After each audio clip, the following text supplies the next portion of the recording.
So I just wanted to speak to you guys a minute because I think it's really super sad what's happened to me. My mission was complete as far as where I was headed, and I was gonna be rollerblading every day, doing push-ups every day, and working every day. And then it wasn't long until I realized that I was up against something very serious again in my life. And that's how demons work. It's to seek you out, kill and destroy. There's nothing in the middle of that. So I'm really worried about some people in my life. I'm worried about the fact that I did talk to my brother the other day, and it was through a video chat, and I legit prayed. Well, I thought with him, but I prayed about the situation for him and for our family. So I think like the next 2 days, him coming out and saying that if there is any money to give, that he would be worried that I would hurt him, is just phenomenally fucked up of him to even suggest, and that's Jeff. And I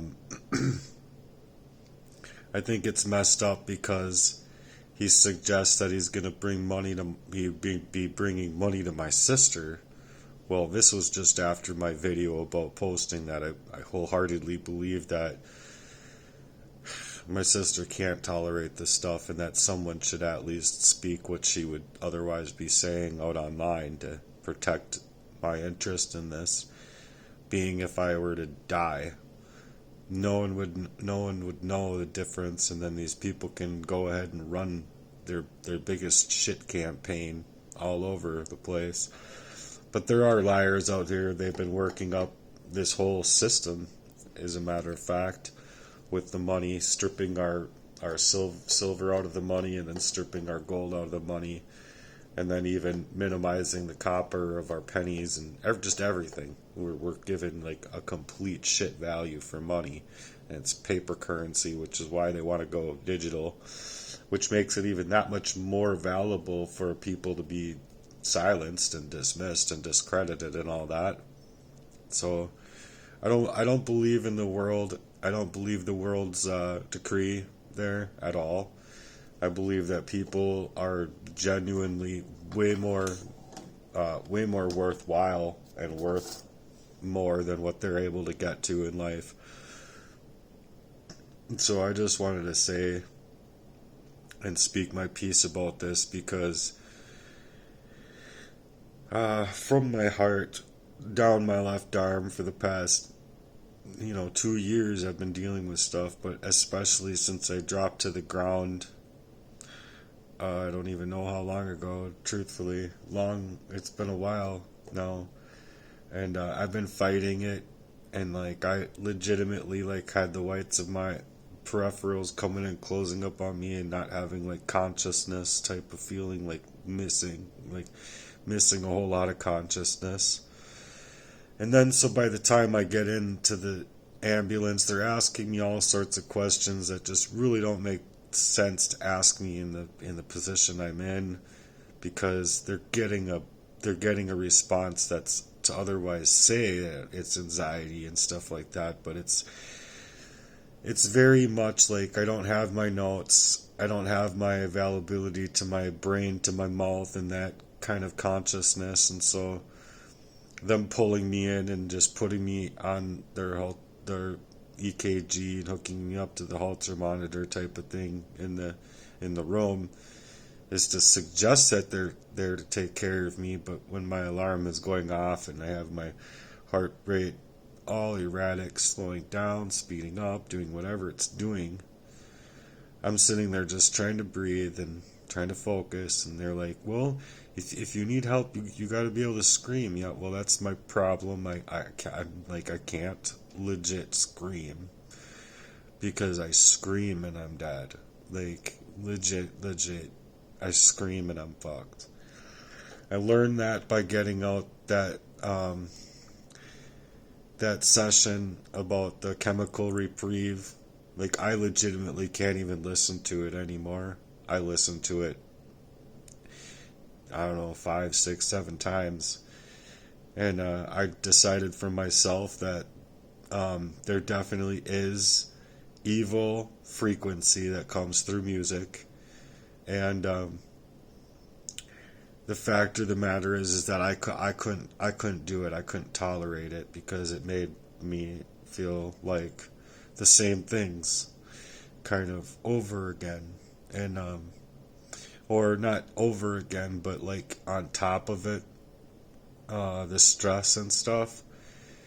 It's too much for me to deal with, so I can understand why that stuff doesn't get that many views, because people ultimately want to experience the zest in life and the joys of life, and not think that anything like this could even be true. But it is true, and it is the most heinous crime that's happening all across America to this extent, or to these levels, and it's happening to me, my family, my sister, my mother, and anyone that seemingly comes to try and help me with the genuine interest in me. So I'm dealing with things right now. I'm kind of making this video just hoping that I'm going to be okay.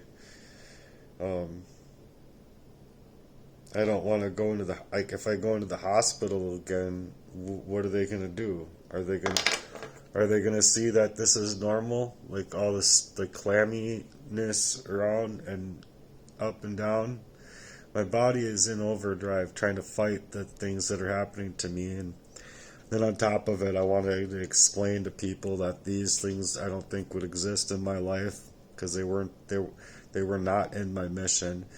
I don't have it within me to like sit and do nothing and then think that I can get healthy. I do my best. I do better than I think anyone else in the given condition that I'm in would. But the fact of the matter is I needed to be on rollerblades, and I needed the zest in my life back. I needed to drum my heart out. I needed to be able to work, not slipping out of myself driving down the road, making me feel like I'm going unconscious here and there, and like really fighting hard for the last like 3-4 months that I was out there fighting to just try and make up for all of the decimation that's been my whole life, and especially in this past year, 2 years of my life, 3 years, 4 years. I don't know. It's been a lot of decimation. I can't say that one is worse than the other, but the fact of the matter is that this one is the worst if it takes my life, and it allows me to not only help from a support system, but also a support system that was gamed by proxy to play up as though they're there for you and stuff like that. So I'm going to mention names of all the people that I think need to go to jail about this crime in my life. Cheryl, she knows who she is. And there was other girls from before, I can't remember their names, from Mound, Minnesota. They know Jessie Lee. I'm not going to say the name because I might get it wrong, but I believe it starts with a B and ends with a det. And then I believe wholeheartedly, I'm just going to say, I want to say other names, but I want to say the names that I believe wholeheartedly do deserve time. And that would be both of my brothers, regardless of their connections, to be able to tie my life off in this fashion. It's completely 100% wrong. I believe that they should be left alone, more alone than I've been the past, 18 years of my life. So I believe that it's pretty fucked up for me to have to come out here and say it this way, because I did love my family, but they're as far as they are concerned, but they're not here for me. They've never been here for me, and in fact it's been less than help, and actually the type that's meant and meaning to kill me and leave me in this blight. So I'm trying hard to deal with this feeling right now. It's really hard to figure out what to do. I might have to throw some cold water on my face. Um, like I'm probably not gonna last very long, and it's really scaring me because I otherwise believe that without these crimes happening to me, and without the cyanide, and without the many, many covert arsenic attacks in my life, that I would probably be able to at least live to be 55 or 65 or 87 or 93. Like, I had a mission, and it was to move with absolute aim in mind of quitting smoking, getting my focus back from what I felt that I knew was a very calculated poisoning of me, and I wasn't sure of what it was. And I didn't even have the reasonability to think like what poisons are. Truthfully, I just thought poison, like to poison me. I don't know what I thought, but I didn't have my reasonability with me to even think like, oh, let's study these soft metals and study which one you think it is and all that kind of stuff that I did after getting away from it for long enough. My dad, he's one that should go like directly to hell. Like, do not pass go. Do not even collect the opportunity to speak to God about anything. And then um, definitely Jesse Lee. Ryan is included. Emily Dodge. It's Ryan MacDonald. And then Aurelia Albericani. I don't even know what you'd do with her. She was just so taken advantage of by Jesse in that fashion. I think it was just to pervert my life, mess up my life, and then use her to gain her trust in that fashion, like to get rid of me, whatever. So I'm under the I'm under the impression that there's multiple people fighting for their lives now in ways that they can't come out about, and I believe that to be Jesse with that last arsenic, because, or I mean that last cyanide attack. It would have been a number three, or a third, or it would have been the second attack, but it would have been number three, I think. No, it would have been the second of three. So I don't even think I would have made it to a third attack if that had gotten